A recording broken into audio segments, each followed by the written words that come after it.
Assalamu alaikum dear students, welcome in other video. 9th class mathematics chapter number 3 आज हम लोग start करने लगे हैं जो कि है सेट्स एंड फंक्शन। तो डियर स्टूडेंट्स, चैप्टर 3 स्टार्ट करने से पहले हम कुछ इसके इम्पोर्टेंट डेफिनेशंस को डिस्कस कर लेते हैं जो कि हमें एक्सरसाइज में हेल्पफुल होंगे। तो चलते हैं जी बोर्ड की तरफ और डेफिनेशन को समझते हैं। सबसे पहली डेफिनेशन यहाँ पर है स्टूडेंट्स सेट की, क्योंकि हमारा चैप्टर है सेट्स एंड फंक्शन। तो यहाँ पर पहली डेफिनेशन है सेट की। सेट होता क्या है ये आप लोग प्रीवियस क्लासेस में भी डिस्कस कर चुके होंगे, लेकिन आज हम लोग इसको दोबारा से स्टडी करते हैं। सेट क्या है जी? Collection of well defined distinct objects, numbers or element is called set. यानी कि ये कलेक्शन है डिस्टिंक्ट एंड वेल डिफाइंड। अब वेल डिफाइंड का मतलब क्या होता है बेटा? वेल डिफाइंड का मतलब ये होता है कि कोई ऐसी चीज जो इजीली हम डिफाइंड कर सकें, जिसका हमें आसानी से पता चल सके कि ये इस सेट से बिलोंग करती है या नहीं करती, तो उसको कहते हैं जी वेल डिफाइंड। जैसा कि हम लोगों ने एग्जांपल में ये तो लिखा कि सेट ऑफ वोवल नंबर या सेट ऑफ नेचुरल नंबर, लेकिन अगर मैं ये कहूं कि set of intelligent students, the set of intelligent student, the set of good students, तो इसका मतलब क्या होगा कि मुझे क्या पता कि मेरी नजर में जो स्टूडेंट्स इंटेलिजेंट है वो किसी और की नजर में इंटेलिजेंट ना हो। तो इसका मतलब है कि वो वेल डिफाइंड नहीं होगा। जैसे कि सेट ऑफ ब्यूटीफुल फ्लावर्स, अब मैं पता नहीं किसको ब्यूटीफुल फ्लावर्स कह रहा हूं, तो वो जो फ्लावर्स हैं ब्यूटीफुल, वो क्लियरली नहीं है, वाज़ेह नहीं है कि वो इस सेट से बिलोंग करते हैं या नहीं। यानी कि कोई भी एलिमेंट जो उस सेट से बिलोंग करता हो वो बिल्कुल क्या होना चाहिए? वाज़ेह होना चाहिए। तो वेल डिफाइंड का मतलब यही होता है, a collection of well defined distinct. और दूसरे नंबर पर यहां पर वर्ड यूज हुआ है डिस्टिंक्ट, कि सेट के अंदर रेपिटेशन नहीं होनी चाहिए। जो एक एलिमेंट एक दफा यूज हो गया वो दोबारा उसमें यूज नहीं होना चाहिए। तो इस तरह की जो कलेक्शन होती है उसे हम क्या कहते हैं? सेट कहते हैं। और सेट को आमतौर पर हम कैपिटल लेटर्स यानी कि ABCXYZ से डिनोट करते हैं। ठीक है, तो ये थी सिंपल सी सेट की डेफिनेशन। उसके बाद है जी रिप्रेजेंटेशन ऑफ सेट। तो सेट को रिप्रेजेंट करने के लिए हमारे पास 3 वेज हैं। कितने वेज हैं? 3, जो कि पहले नंबर पर आता है डिस्क्रिप्टिव फॉर्म। क्या आता है जी? Descriptive form. जैसे कि नाम से जाहिर है डिस्क्रिप्टिव, यानी कि डिस्क्राइब करना, किसी सेट को डिस्क्राइब करना इन words. The form in which set described in a words, यानी कि वो वाली फॉर्म जिसमें हम सेट को वर्ड्स के जरिए डिस्क्राइब करते हैं वो क्या कहलाती है? डिस्क्रिप्टिव फॉर्म कहलाती है। जैसा कि the set of all vowels, यानी कि इंग्लिश अल्फाबेट में वोवल्स होते हैं ना, जो कि 5 है, A E I O U, तो उसका जो सेट है सेट ऑफ ऑल वोवल्स, तो हम उसको किस तरीके से डिस्क्राइब कर रहे हैं इन वर्ड्स में। तो ये एक मेथड है जिससे हम सेट को लिख सकते हैं जी। तो नेक्स्ट मेथड हमारे पास है टेबुलर फॉर्म। अब टेबुलर फॉर्म में क्या होता है कि हम यहां पर तो डिस्क्राइब करते थे, लेकिन यहां पर उन नंबर्स को हम रिप्रेजेंट करेंगे, उन नंबर को हम लिखेंगे जो हम डिस्क्राइब किए थे हमने। तो tabular form, the form in which set described bye listing it's element, यानी कि जो भी सेट हमने लिखना है उसके एलिमेंट सेट के अंदर लिखें, तो उस फॉर्म को हम क्या कहते हैं जी? टेबुलर फॉर्म कहते हैं। विद इन द ब्रैकेट, और उसको हमने क्या करना है जी? ब्रैकेट्स में क्लोज भी करना है। वो एग्जांपल कोड कर रहा हूं यहां पर दोबारा। सेट ऑफ वोवल्स हमने कहा था, तो वो क्या है? AEI O U। तो यानी कि वो जो वोवल्स अल्फाबेट हैं उनको हमने सेट के अंदर लिख दिया, रिप्रेजेंट कर दिया। तो इस तरह से किसी भी सेट को लिखने को हम क्या कहते हैं जी? टेबुलर फॉर्म कहते हैं। सिंपली के ऐसा सेट जिसके अंदर उसके एलिमेंट लिखे हुए आपको नजर है वो क्या है जी? टेबुलर फॉर्म है। और ऐसा सेट की रिप्रेजेंटेशन जिसमें हम वर्ड्स में किसी सेट को लिख रहे होते हैं तो वो क्या कहलाता है? डिस्क्रिप्टिव कहलाता है। नेक्स्ट है जी set builder method. Set builder method ये तीसरा मेथड है जिससे हम सेट को क्या करते हैं जी? डिस्क्राइब करते हैं। अच्छा जी, ये क्या है जी? The form in which set described by using symbols, symbols के जरिए या फिर लेटर्स, सिंबल और लेटर्स के जरिए हम सेट को क्या करते हैं जी? डिस्क्राइब करते हैं। For an arbitrary set member, यानी कि आर्बिट्रेरी सेट मेंबर के तौर पर, क्योंकि वो जो सिंबल्स या लेटर हैं किसी एक सेट में कुछ चीज को रिप्रेजेंट कर रहे होंगे, मतलब कुछ प्रॉपर्टीज को, और वही जो सिंबल्स हैं या लेटर्स हैं किसी दूसरे सेट में किसी और प्रॉपर्टी को क्या कर रहे होंगे, रिप्रेजेंट कर रहे होंगे। तो इसका मतलब ये होता है कि आर्बिट्रेरी सेट मेंबर एंड स्टेटिंग, यानी कि वो जो हमने लेटर या सिंबल लिखे आर्बिट्रेरी सेट मेंबर के तौर पर, उनकी हमें क्या करनी है जी, प्रॉपर्टी भी बतानी है जो कि उन तमाम मेंबर्स में कॉमन हो, यानी कि the property common to all the members. इस तरह के मेथड को हम क्या कहते हैं जी, सेट बिल्डर मेथड कहते हैं।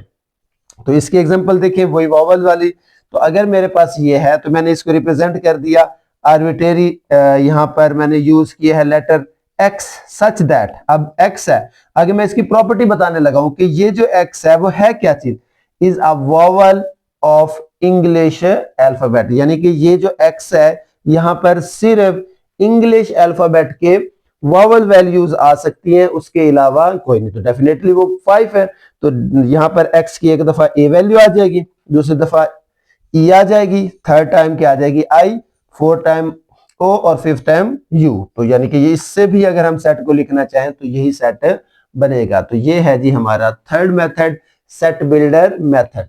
यहां पर एक और बात याद रखें, ये जो टेबुलर फॉर्म है it's also known as roster form, यानी कि इस फॉर्म को हम क्या कहते हैं, रूस्टर फॉर्म भी कहते हैं।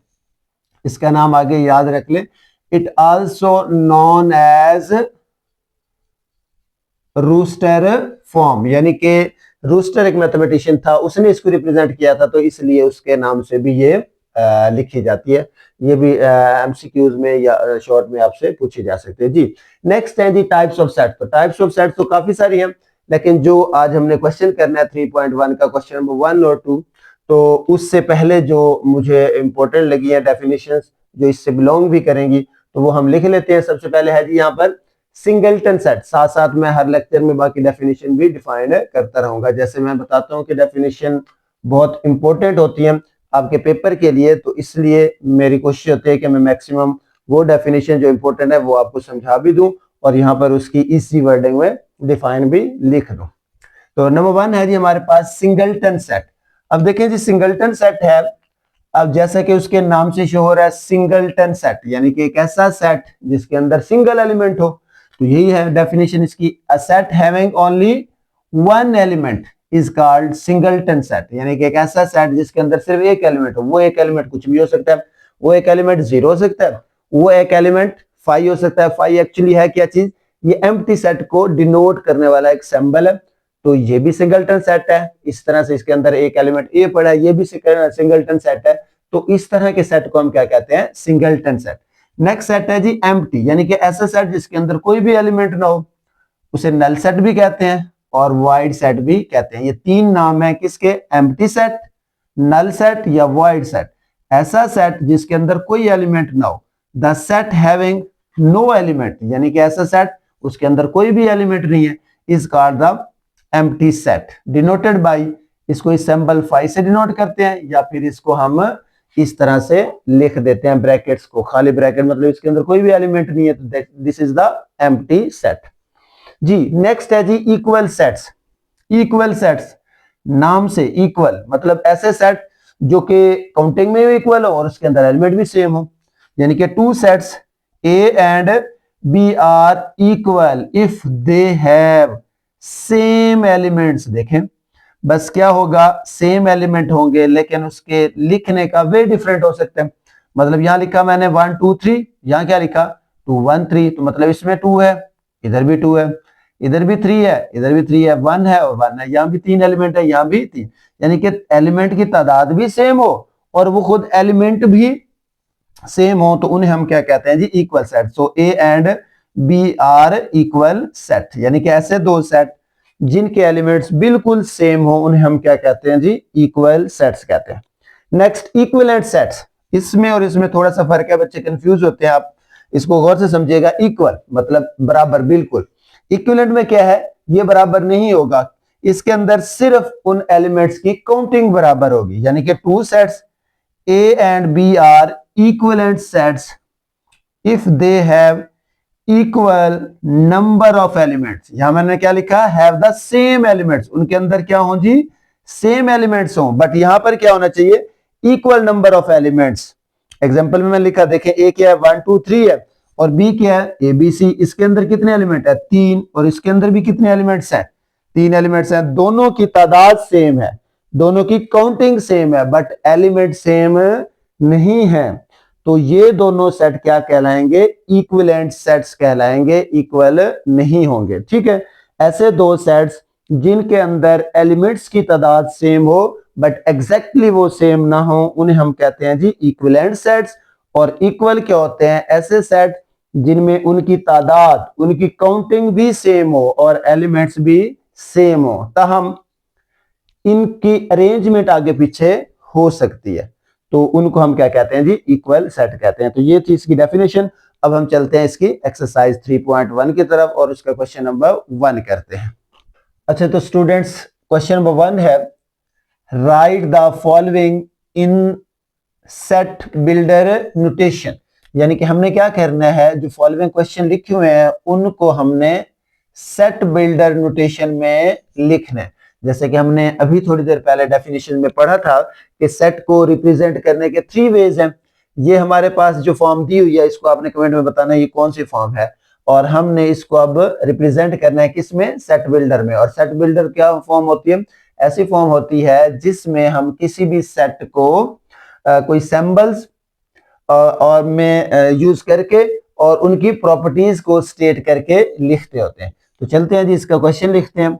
क्वेश्चन लिखा हुआ है, सॉरी, इसका आंसर हम लिखते हैं जी। तो ये सबसे पहले आप इसकी प्रॉपर्टीज को देखें कि ये जो सेट है वो किस तरह से फॉर्म हो रहा है। देखिए 1 है, 1 के बाद क्या आ गया 4, 4 के बाद क्या आ गया 9, 9 के बाद क्या आ गया 16। तो मुझे ये लग रहा है कि ये जो आपके पास नंबर दिए हुए हैं ये स्क्वायर दिया हुआ है। 1 का स्क्वायर 1 ही होता है, 2 का स्क्वायर क्या होता है 4, यानी कि हर नंबर अपने आप से मल्टीप्लाई हुआ है, और जो नंबर अपने आप से मल्टीप्लाई होता है उसे हम क्या कहते हैं, स्क्वायर जी। 3 का स्क्वायर 9, 4 का स्क्वायर 16, 5 का स्क्वायर 25 जी। तो इसको स्टार्ट कैसे करते हैं, सबसे पहले आपने x सच दैट x, ये तो हर सेट में आना है। आगे आपने इसकी क्या बतानी है, प्रॉपर्टी बतानी है, और उससे पहले कि जो आपका जो सेट है वो किस तरह से फॉर्म हो रहा है, x such that x, x कैसे फॉर्म हो रहा है, ये किसी नंबर का स्क्वायर है, उस नंबर को मैं क्या कह देता हूं, n कह देता हूं, ये n का स्क्वायर। अब देखें यहां पर ये जो n होगा इसकी भी तो कोई वैल्यू होगी ना, वो वैल्यू क्या है 1 से शुरू हो रही है, तो हम कह देते हैं कि ये जो n होगा ये नेचुरल नंबर होना चाहिए। क्या होना चाहिए जी, नेचुरल नंबर होना चाहिए, यानी कि नेचुरल नंबर 1 से शुरू होता है। तो 1 का स्क्वायर क्या होगा 1, 2 का स्क्वायर क्या होगा 4, 3 का स्क्वायर क्या होगा 9, लेकिन उसके बाद एंड आगे ये भी तो बताना है कि ये कहां से शुरू होगा और कहां पे जाके खत्म होगा। तो ये बताना बहुत ही आसान है। हमें क्या बना रहे हैं, हम x बना रहे हैं, मतलब x में हमारी वैल्यूज आ रही है, तो आपने यहां पर क्या लिख देना है, x लिखना है। अब देखें x की वैल्यू क्या हो, 1 होनी चाहिए, 1 होनी चाहिए या 1 से बड़ी होनी चाहिए, और लेस होनी चाहिए या इक्वल होनी चाहिए किससे, 484 से। तो ये बहुत ही आसान है, ये हर सेट में हम यही लिखेंगे कि जहां से हमारा सेट स्टार्ट हो रहा है वो वैल्यू स्टार्टिंग में, और जहां पे खत्म हो रहा है वो वैल्यू एंड पे, और दरमियान में आप क्या डाल देंगे, x डाल देंगे। तो अब देखें जरा, इससे हमारा नंबर बनता भी है सेट के, नहीं बनता। देखें सबसे पहले नेचुरल नंबर क्या आएगा, यहाँ पर 1 आएगा, यहाँ 1 का स्क्वायर 1 हो जाएगा। उसके बाद नेचुरल नंबर 2, 2 का स्क्वायर क्या हो जाएगा 4, यानी कि x की वैल्यू 4, यहाँ 4 आ जाएगा। इसी तरह से सोवन बनता जाएगा। ठीक है, चलें जी अब इसकी तरफ आते हैं। तो इसको देखें, इसका आंसर हमने लिखना है, कैसे लिखेंगे जी, 2 है, उसके बाद क्या है 4, 8, 16। तो ये किसी नंबर की पावर बन रही है, किसी नंबर की पावर। देखें मैं अगर लिखूं यहां पर 2 की पावर 1 तो क्या आ गया जी, 2 आ गया। अब अगर मैं लिखूं यहां पर 2 की पावर 2 तो क्या आ जाएगा 4, और अगर मैं लिखूं 2 की पावर 3 तो क्या आ जाएगा 8। तो इसका मतलब है ये 2 की पावर बन रही है, तो हम यहां लिखेंगे x such that x is equal to 2 की पावर n। अब n वेरिएशन है, तो n स्टार्ट कहां से होगा, तो ये बने n 1 से स्टार्ट होना चाहिए। तो 1 वाला जो आपको पता है नेचुरल नंबर होते हैं, तो ये n बिलोंग करेगा कहां से, नेचुरल नंबर। ये जो साइन है इसका मतलब है बिलोंग करना, इसको क्या कहते हैं, बिलोंग करना। यहां पर ये मैं लिख देता हूं जी ये जो मैंने लिखा इस साइन का नाम होता है जी सच दैट। इसे क्या कहते हैं जी? Such that. जबकि इसको कहते हैं जी बिलोंग। क्या कहते हैं जी? बिलोंग टू, यानी कि किसी सेट में पाया जाना। और इसका मतलब क्या होता है जी? एंड होता है। ठीक है, तो ये आप सिंबल मैंने लिख दिए, आपको याद रह जाएंगे जी। उसके बाद देखें जी एन कहां से बिलोंग करेगा? नेचुरल नंबर से। अब आगे देखें एंड वही बात 2 से स्टार्ट और 256, तो यहां हम लिखेंगे x ग्रेटर और इक्वल टू क्या होना चाहिए? 2 और लेस और इक्वल टू क्या होना चाहिए? 256 होना चाहिए। ठीक है, तो ये इसकी क्या बन गई? सेट बिल्डर फॉर्म बन गई। उसके बाद इसका थर्ड पार्ट है जी x सच दैट x। अब देखें ये आपके पास क्या है? इंटीजर्स हैं, तो x कहां से बिलोंग करेगा? इंटीजर जो होते हैं उसमें तो हमें कोई भी क्या कहते हैं बनाने की जरूरत नहीं है, फंक्शन लगाने की जरूरत नहीं है, तो इंटीजर सारे ही हैं। तो x बिलोंग किससे करेगा? z से, यानी कि इंटीजर को हम z का नाम देते हैं, तो इंटीजर से बिलोंग करेगा। अच्छा, अब हमने यहां पर यह कंडीशन लगानी है कि शुरू कहां से होगा और एंड कहां पे होगा। तो यहां पर थोड़ा सा गौर करें, ये 0 से लेकर कहां तक है? +1000 और -1000। तो अच्छा मैं इसको ये लिख सकता हूं, मैं इसको इस तरह से लिख दूं, -1000 पहले लिख दूं, -99 लिख दूं। उसके बाद क्या होगा? सोन चलते चलते दरमियान में किसी जगह क्या आएगा? माइनस का 1, उसके बाद 0, फिर प्लस का 1, और फिर चलते चलते लास्ट में क्या आ जाएगा? ये प्लस का 1000 आएगा। तो ये जो नंबर है -1000 सबसे छोटी वैल्यू है। इस तरह सोन चलते जाएंगे तो +1000, क्योंकि हमने यहां पर जो लिखना है वो 2 हिस्सों में करके लिखना है। तो यहां हम लिखेंगे ये जो सेट है -1000 से स्टार्ट हो और खत्म कहां पे होगा? +1000 पे जाके ये एंड हो जाएगा। तो इसको लिखने का ये भी वे है, ये भी वे है। तो इसको दोबारा से अरेंज कर लेंगे तो हम इस तरह से इकट्ठा लिख सकते हैं। तो लेकिन यहां पर हम इसको इकट्ठा नहीं बता सकते, तो इसलिए हमने ये वाला बता दिया, तो ठीक हो गया जी। उसके बाद आ गया जी हमारे पास नेक्स्ट, देखें 6, 12, 18। अब ये खास किस्म के नंबर हैं, किसी खास फंक्शन से बनेंगे। तो मैं लिखता हूं x such that x is equal to 6n। देखें 6 1 द 6, 6 को 1 से मल्टीप्लाई करें 6 को 2 से मल्टीप्लाई करें 12, यानी कि 6 का टेबल है। तो यहां n की वैल्यू 1 आएगी, 6 बन जाएगा। n की वैल्यू क्या पुट करूं? 2, 12, 3 पुट करूंगा तो 18। तो इसका मतलब है कि n जो होगा वो नेचुरल नंबर हो। तो नेचुरल नंबर वो होते हैं जो 1 से ही शुरू होते हैं। अब कहां तक होना चाहिए हमारे पास? 6 से शुरू होगा एंड आगे वही कंडीशन सेम जो बताई है, x पे लगा दे। 6 से शुरू होगा और खत्म कहां पे होगा जी? 120 पे खत्म हो जाएगा। तो ये हो गया जी हमारे पास इसका सेट बिल्डर फॉर्म जी। नेक्स्ट है जी इसका फिफ्थ पार्ट है। देखिए ये स्टार्ट ही 100 से हो रहा है, तो सबसे पहले गौर करें इस पे। 100 है, उसके बाद क्या ऐड हो रहा है? 2, फिर 4। तो हम लिखते हैं जी 2 का टेबल ऐड हो रहा है, x such that x is equal to क्या हो? 100। उसमें ऐड क्या होना है जी? 2 का टेबल ऐड होना है। अच्छा, अब 2 का टेबल जो ऐड होना है, लेकिन पहले नंबर पे तो 100 ही है, इसमें कुछ भी नहीं ऐड होना। तो इसका मतलब है हमें n क्या चाहिए? 0 चाहिए स्टार्टिंग में। तो n 0 कहां होगा? ये बिलोंग करेगा होल नंबर, यानी कि होल नंबर एक ऐसा सेट है जो 0 से शुरू होता है, 0 1 2 3। तो n बिलोंग टू 0, तो यानी कि यहां पर क्या आ जाएगा? 0 2 0 0। 0 को जब 100 में ऐड करेंगे तो ये फर्स्ट एलिमेंट बन जाएगा। अब अगली वैल्यू क्या है? 1 है, 2 1 द 2, 100 में 2 ऐड होगा तो 1 0 2। तो इस तरह से 1 चलता जाएगा। एंड कहां तक चलना है इसने? 0 से स्टार्ट होना है, 100 से स्टार्ट होना है, और रुकना कहां पर है जी? 400 पे। ये तो आंखें बंद करके जो स्टार्टिंग और एंडिंग वाली है वो लिख देंगे सेम यही ब्रैकेट डाल के, और दरमियान में क्या आ जाना चाहिए? x आ जाना है, क्योंकि हमारा जो एलिमेंट है वो x से बन रहे हैं जी। इस पे गौर करें। 1 1 के बाद क्या बना? 3 3 के बाद 9 9 के बाद 27। तो ये भी किसी नंबर की पावर ही है, मुझे लगता है ये 3 की पावर है। 3 की पावर 0 क्या होती है? 1 जी। उसके बाद 3 की पावर 1 क्या होगा? 3 3 की पावर 2 क्या हो जाएगा? 9, यानी कि पावर 0, उसके बाद 1 और फिर 2, सो ऑन चलती जा रही है। तो इसका मतलब है x such that x is equal to 3 की पावर n। अब पहले नंबर पर n क्या होना चाहिए? 0 होगा तो 1 आएगा, तो इसका मतलब है 0। अभी मैंने बताया 0 वाला वो सेट है जिसके अंदर क्या होता है, जो होल नंबर वो 0 से स्टार्ट होता है। इसका एंड पॉइंट है नहीं, हमें आगे कंडीशन बताने की जरूरत नहीं है। होल नंबर भी इन्फिनाइट होंगे, ये भी इन्फिनाइट है, तो ये क्या होगा जी, इसका आंसर होगा। ठीक हो गया जी। नेक्स्ट है, अच्छा इस पे गौर करें, 1 2 4 5 10 20 इस तरह। तो इस पे गौर करें, मुझे ये लग रहे हैं ये किसी खास नंबर को डिवाइड करने वाले नंबर है, यानी कि 1। तो इसमें से सबसे बड़ा नंबर कौन सा है, 100 है। तो 100 जो है 1 से भी डिवाइड होता है, 100 2 से भी डिवाइड होता है, 100 4 से भी, 5 से भी, 10 से भी, 20 से भी, यानी कि 100 जो है इन तमाम से डिवाइड हो रहा है। तो इसका मतलब है ये 100 को डिवाइड करने वाले क्या है, डिवाइजर है। तो हम लिख सकते हैं x such that x is the divisor of 100, यानी कि x इज अ डिवाइजर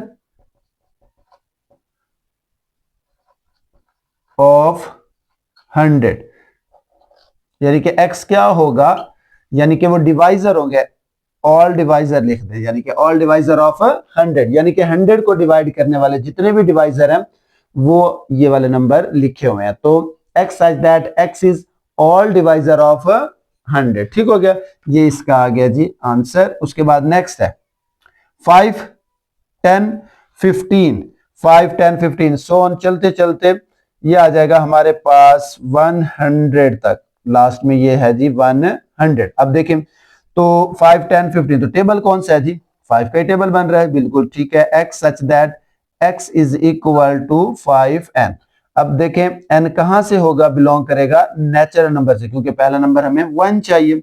और ये खत्म कहां पे होगा, शुरू कहां से होगा, ये बड़ा होगा जी 5 से, और लेस एंड इक्वल टू 100 होगा।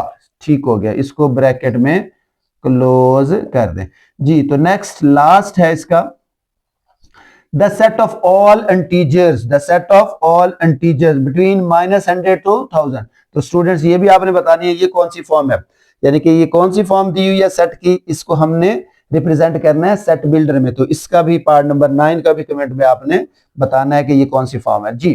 तो इसका आंसर लिखने लगे हैं सेट बिल्डर फॉर्म में। तो सेट ऑफ ऑल इंटीजर जैसे हमने पीछे लिखा था बिल्कुल वैसे, x such that x belong कर रहा है किसको, z को बिलोंग कर रहा है। उसके बाद क्या होगा जी, एंड। अब कहां से शुरू होगा, x स्टार्टिंग उसने दे दिया हमें, x कहां से शुरू हो रहा है जी, -100 से, ये इक्वल का साइन है, इक्वल -100 से, और ये जिस तरफ इसका मुंह ओपन हो रहा है वो ग्रेटर है, x -100 से बड़ा है और उसके इक्वल है, और लेस किससे है जी, 1000, यानी कि 1000 के इक्वल होगा और उससे लेस होगा।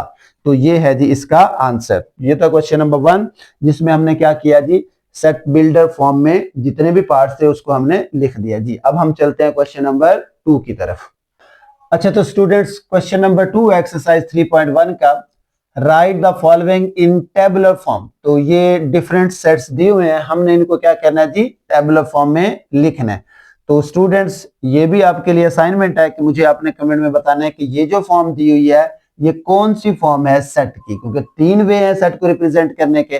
तो हमने इसका आंसर किस में लिखना है जी, टेबुलर फॉर्म। और टेबुलर फॉर्म में हम क्या करते हैं जी, लिस्ट बना के, यानी कि ये जो नंबर होते हैं उनको हमने टेबल ब्रैकेट्स के अंदर रिप्रेजेंट कर देना होता है जी। तो चलते हैं इसके आंसर की तरफ। पहला क्वेश्चन लिखा हुआ है x such that x is a multiple of 3, यानी कि इसके अंदर क्या आना चाहिए, मल्टीपल ऑफ 3 आने चाहिए। तो 3 का टेबल कहां से शुरू होता है, 3 1 3। तो ये पहला नंबर तो क्या आ जाएगा, 3 आ जाएगा, दूसरा नंबर 6 आ जाएगा, यानी कि मल्टीपल ऑफ 3 हो और वो लेस हो किससे, 36 से, और 36 के इक्वल भी हो। तो 3 आ जाएगा, 3 2 द 6, उसके बाद क्या आ जाएगा, 3 3 द 9, फिर 3 4 द 12 आ जाएगा, 3 5 द 15, फिर 3 6 द 18 21, इसी तरह से 24 27 30 33 और लास्ट में 36 आ जाएगा। तो ये क्या है जी, 36। अच्छा सम बुक्स के अंदर यहाँ पर लिखा हुआ है 35, अगर यहाँ 35 लिखा हुआ है तो इसका मतलब है फिर हम 33 तक लिखेंगे। अगर यहाँ पर 36 है तो क्या आएगा, 36 तक, क्योंकि 36 भी 3 के टेबल में आता है। तो ये जी हमारे पास टेबुलर फॉर्म होगी जी। टेबुलर फॉर्म वो होती है जिसके अंदर हम नंबर्स को लिख देते हैं, राइट कर देते हैं। जी। उसके बाद नेक्स्ट है जी हमारे पास x such that x belong to real number, और वो इस कंडीशन को सेटिस्फाई करें, यानी कि इसमें देखें इस कंडीशन को, तो यहां से हमें x फाइंड आउट करना है। तो क्या आएगा, यहां दिया हुआ है उसने हमारे पास 2x plus 1 is equal to क्या है 0, तो ये क्या आ जाएगा 2x इज इक्वल टू -1 और x इज इक्वल टू -1/2। तो इसका जो आंसर होगा वो क्या होगा -1/2 होगा, जो इस फॉर्म को क्या करेगा जी रिप्रेजेंट कर रहा है, या इस फॉर्म को क्या कहते हैं जी शो करेगा। तो यार साथ में इसका सॉल्यूशन भी लिख दिया, ठीक है। उसके बाद थर्ड पार्ट है x such that x is a prime number, और वो प्राइम नंबर क्या हो 12 से लेस हो। तो आपको पता है जी प्राइम नंबर क्या होते हैं हमारे पास, ऐसे नंबर जो सिर्फ अपने आप पे डिवाइड हो या 1 पे डिवाइड हो, यानी कि जिनका डिवाइजर सिर्फ 1 हो या इटसेल्फ हो। तो पहला प्राइम नंबर क्या होगा 2 से शुरू होता है, ये 2 आ गया। उसके बाद नेक्स्ट 3 आ जाएगा, 5, 7 और उसके बाद 11, क्योंकि उसने कहा है कि 12 से लेस वाले प्राइम नंबर लिखने हैं, तो ये 12 से लेस वाले प्राइम नंबर आ गए जी।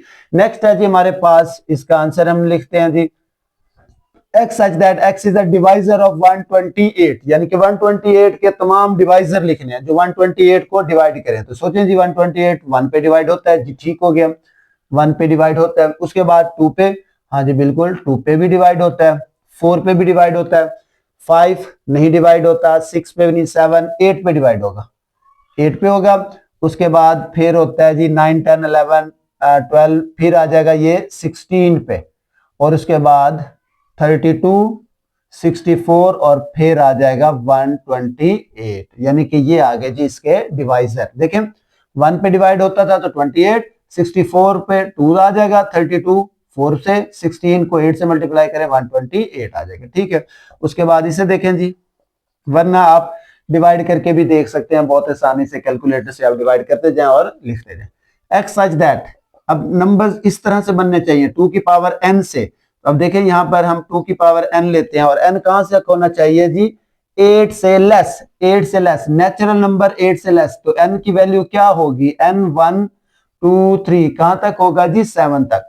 तो पहले नंबर पर अगर मैं 2 की पावर 1 लूं तो क्या आ जाएगा 2, 2 की पावर 2 क्या आ जाएगा 4, 2 की पावर 3 क्या आ जाएगा 8, और 2 की पावर 4 क्या आ जाएगा 16, इसी तरह से 2 की पावर 5 क्या आ जाएगा 32, 2 की पावर 6 आ जाएगा 64, और 2 की पावर 7 आ जाएगा 128 जी।